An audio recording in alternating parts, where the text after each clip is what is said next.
आप बहुत विद्वान हो जाएं, पीएचडी हो जाएं, जितनी उपाधियां हैं सब प्राप्त कर लें, बहुत ज्ञानी हो जाएं, अनेकों पुस्तकें आपने पढ़ रखी हो, याद कर रखी हो, और आप यदि सोचे कि आप श्री रामचरितमानस जी को पढ़ के समझ जाएंगे तो आप भ्रम में जी रहे हैं। बाबूजी, विद्वान होने से मानस जी मानस में प्रवेश करने वाली नहीं है। जिस मनुष्य के पास 3 वस्तुओं का अभाव है, कितने वस्तुओं का? 3, वो कितना भी बड़ा ज्ञानी क्यों ना हो जाए, उसको श्री रामचरितमानस समझ में आने वाला नहीं है, उसको भगवान की कथा समझ में ही नहीं आएगी यदि ये 3 वस्तु आपके पास नहीं है। ये 3 वस्तु का है महाराज? गोस्वामी जी कहते हैं, जे श्रद्धा संबल रहिता, दूसरा नहीं संतन कर साथ, तिन कहूं मानस अगम अति, किनको? तीसरा, जिनहि न प्रिय रघुनाथ। गोस्वामी जी कहते हैं, जे श्रद्धा संबल रहित, जिस मनुष्य के पास श्रद्धा रूपी संबल नहीं है, जिसके जीवन में श्रद्धा नहीं है। कहां नहीं है बाबूजी? कहां नहीं है? श्रद्धा नहीं है। और याद रखिएगा, श्रद्धा जेब में नहीं होती, श्रद्धा पर्स में नहीं होती, निकाल के लुटा दिए, दिखा दिए, देखा हमरो लगे बा। श्रद्धा का पता आंखों से चलता है। आंखें बताती है कि हमारे भीतर कितनी श्रद्धा है। ये श्रद्धा उत्पन्न होगी कैसे, ये प्रश्न है। जीवन में श्रद्धा कैसे उत्पन्न होगी? तो जब तक आप श्रेष्ठ की सेवा नहीं करिएगा, जब तक अपने घर में श्रेष्ठ की अपने हाथों से सेवा नहीं करिएगा, तब तक श्रद्धा जन्म लेने वाली नहीं है। श्रेष्ठ की सेवा करने से मां प्रसन्न होती है, कहो, और बिना मां की कृपा के श्रद्धा उत्पन्न होने वाली नहीं है। कितना झर बा, पूरा भरल बा। ये तो कहिए हम खुले वाले गाड़ी में नहीं बैठे, ये हमको इशारा किया कि फूल है झाड़ लीजिए। यदि खुला में बैठे रहते तो पूरा फूल फूल हो गई रहती है। ये तो आनंद है हो। जिसके पास श्रद्धा नहीं है, दूसरा जिसके जीवन में संतों का संग नहीं है, और तीसरा जिसके हृदय में राम जी के चरणों के प्रति प्रीति नहीं है, वो कितना भी ज्ञानी क्यों न हो जाए, मानस जी उसके मानस में प्रवेश करने वाली नहीं है। इसलिए कुछ ना करिए, श्रद्धा को जन्म कराइए। श्रद्धा जन्म लेगी तो संत के पास लेके पहुंचा देगी, और जब श्रद्धा पूर्वक संत के पास जाइएगा तो एक न एक दिन राम जी के चरणों में प्रेम अपने आप जागृत हो जाएगा, और तब जाकर ये मानस हमको प्राप्त हो जाएगा। कहो, गोस्वामी तुलसीदास जी कहते, इस मानस की रचना मैंने नहीं की, किसने की? बाबा ने की। भगवान शिव ने मानस की रचना की, उनकी कृपा से। शंभु प्रसाद सुमति ही अहुलसी, शंभु प्रसाद सुमति ही अहुलसी, रामचरित मानस कबे तुलसी, रामचरित मानस कबे तुलसी, जेगा वही यह चरित संभारे, जेगा वही यह चरित संभारे, दे ही तार चतुर रखवारे, दे ही तार चतुर रखवारे, दे ही तार चतुर रखवारे। गोस्वामी जी कहते हैं, शंभु प्रसाद सुमति ही अहुलसी। भगवान शिव ने हृदय में प्रेरित किया और वो जैसा जैसा प्रेरित करते गए मेरी उंगलियां वैसे वैसे चलती गई। मैंने नहीं लिखा, शंभु प्रसाद, ये मानस शिव जी की प्रसादी है। और महिमा देखिए, जगत में कहने लगे लोग रामचरित मानस कवि तुलसी। गोस्वामी जी कहते हैं इसकी रचना मैंने नहीं की। अभी मैं कल परसों किसी से कह रहा था कि जीवन में निमित्त मान बनने का प्रयास करिए। क्या बनने का प्रयास करिए? निमित्त बनने। जोर से बोलिए। निमित्त बुझाता, हाँ, सोर्स। निमित्त मने सोर्स। सोर्स मने स्रोत होता है। बाबूजी निमित्त बुझा रहा है, हाँ। माध्यम, निमित्त मतलब माध्यम। अपने को निमित्त मानिए। जीवन में जिस दिन अपने को कर्ता मान लेंगे उसी दिन अभिमान जन्म ले लेगा। यहां राम जी की कथा चल रही है, राजन बैठ के गा रहा है, बाबूजी यजमान है, आपको 100% सुना रहा हूं। न इनकी क्षमता राम कथा कराने की है, न राजन की क्षमता राम जी की कथा गाने की है। न ये करा सकते हैं न मैं गा सकता हूं। ये करा कैसे रहे हैं? इसलिए क्योंकि भगवान ने कंचन डीह में इनको माध्यम बना लिया है, इनको निमित्त बना लिया है। और राजन को भगवान ने निमित्त बनाकर कथा गवा रहे हैं। हम सब लोग निमित्त हैं, यदि हम कर्ता बन जाएंगे उसी दिन सब समाप्त हो जाएगा। निमित्त मान के रखिए केवल अपने आप को, अभिमान नहीं होगा। गोस्वामी जी अपने को निमित्त माने हैं कि मैं माध्यम हूं। रचना तो बाबा ने रची है, मैं तो बीच में आकर उसका केवल प्रचार प्रसार कर रहा हूं।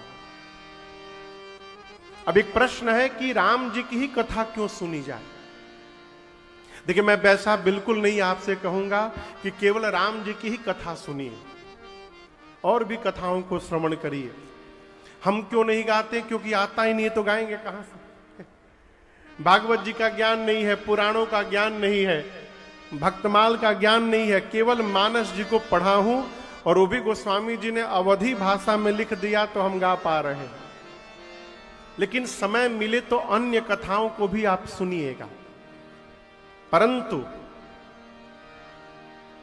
इन सभी कथाओं में श्रेष्ठ यदि कोई कथा है तो वो राम जी की कथा है। मैं क्यों कह रहा हूं?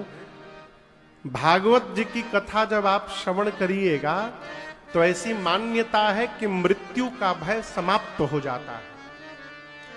भागवत जी की कथा सुनने से मृत्यु का भय समाप्त हो जाता है। एक बार हम सुन रहे थे बाबू, पहले दिन की कथा भागवत जी की, बिहार में। तो पूज्य महाराज श्री कथा सुना रहे थे, जो आचार्य चरण थे। बोले कि मानस में एक पात्र है गोकर्ण। आप लोग जो कथा सुने होंगे जानते होंगे। और उन भागवत जी में एक पात्र है गोकर्ण, और उनके भाई है धुंधुकारी। दोनों भाई थे, गोकर्ण जी और धुंधुकारी। बाबूजी धुंधुकारी बहुत दुष्ट था, महापापी, जिसका परिणाम हुआ मरने के बाद प्रेत बन गया। कौन प्रेत बन गया? धुंधुकारी। तो गोकर्ण जी अपने भाई धुंधुकारी को मुक्त करने के लिए भागवत जी की कथा गाए। कहो, यही है ना? यही है ना? हो सकता हम गलत हो, जहां तक मुझे स्मरण आ रहा है।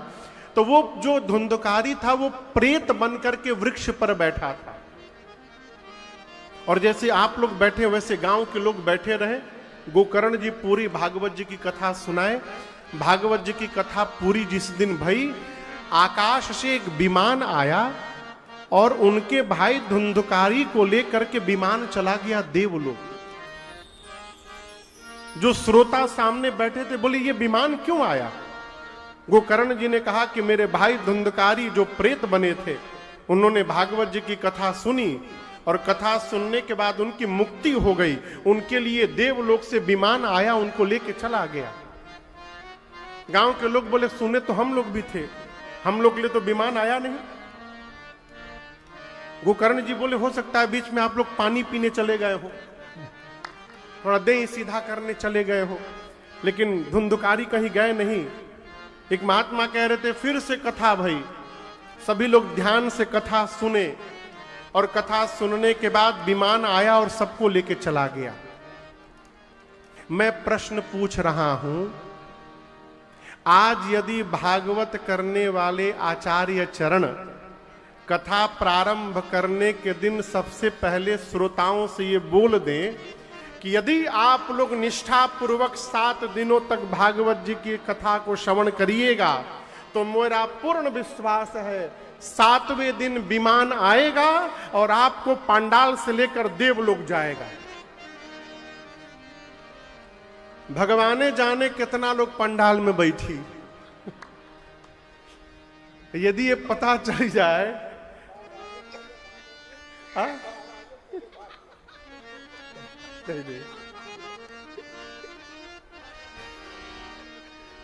कहीं महाराजे न पहले भाग जाए।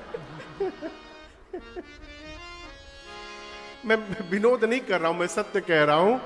यदि ये पता चली जाए कि 7 दिन कथा सुन लेंगे तो 7वें दिन कथा विश्राम के बाद विमान आएगा और लेके देवलोक चला जाएगा। कितने लोग बैठेंगे रघुनाथ जी जाने। भागवत जी की कथा मृत्यु का भय समाप्त कर देती है और राम जी की कथा जीवन जीना सिखा देती है।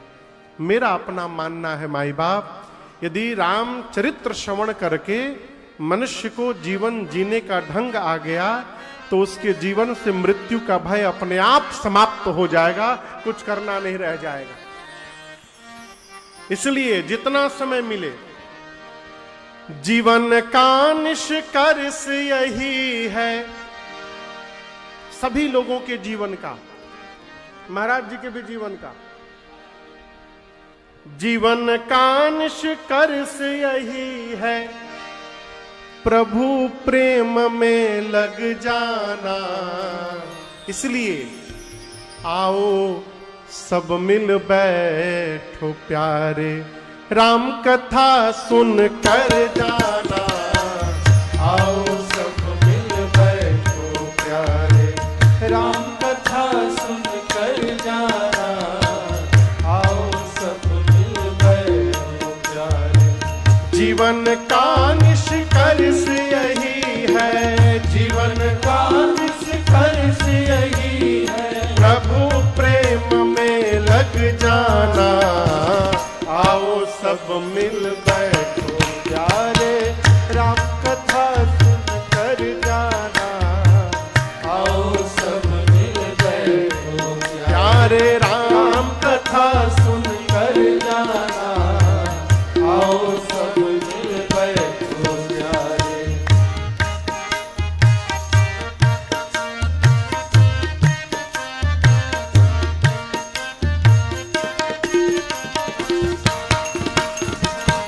राम कथा की पावन गंगा अविरल बहती जाए हो, अविरल बहती जाए हो, निर्मल बहती जाए।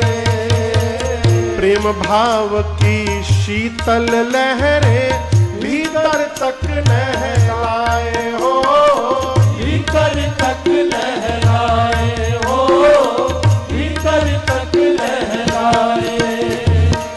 कुछ बातें हैं सुनने लायक, कुछ बातें हैं सुनने लायक, कुछ बातें गुन कर जाना।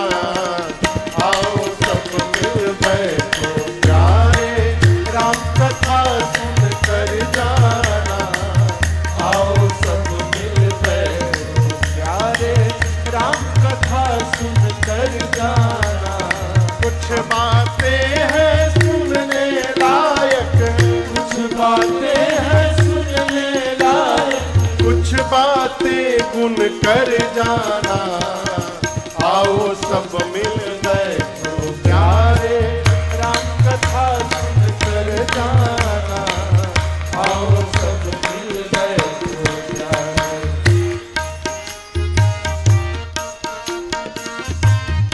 कथा क्यों सुनी जाए? साधक उत्तर देता है इस कथा को, उत्तम बने विचार यही मतलब है राम कथा का हो, मतलब है राम कथा का हो, मतलब है राम कथा का। औरों की पीड़ा का हो मन में आभास, व्यथा का हो मन में आभास, व्यथा का हो मन में आभास, व्यथा का। कुल परिवार ओढ़ ले प्यारे, कुल परिवार ओढ़ ले प्यारे, वो चादर बुन कर जाना। आओ सब मिल बैठो प्यारे, राम कथा सुन कर जाना। आओ सब मिल बैठो प्यारे, कुल परिवार ओढ़ ले प्यारे, कुल परिवार ओढ़ ले प्यारे, वो चादर बुन कर जाना। आओ सब मिल बैठो प्यारे राम कथा सुन कर जाना। आओ सब मिल बैठो प्यारे।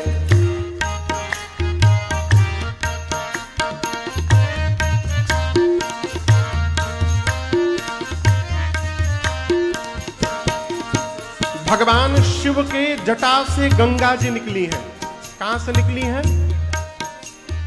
जटा से उस गंगा को किसने प्रकट कराया? पता है किसने कराया? भगीरथ जी ने। किसने कराया? महाराज भगीरथ ने। जटा से जो गंगा निकली है वो कंचनडीह में नहीं बहती है। ये जब बहती है का निरसा धनबाद में बहती है? नहीं बहती। परंतु गोस्वामी तुलसीदास जी आज भगवान शिव की जिह्वा से गंगा को प्रकट करा रहे हैं।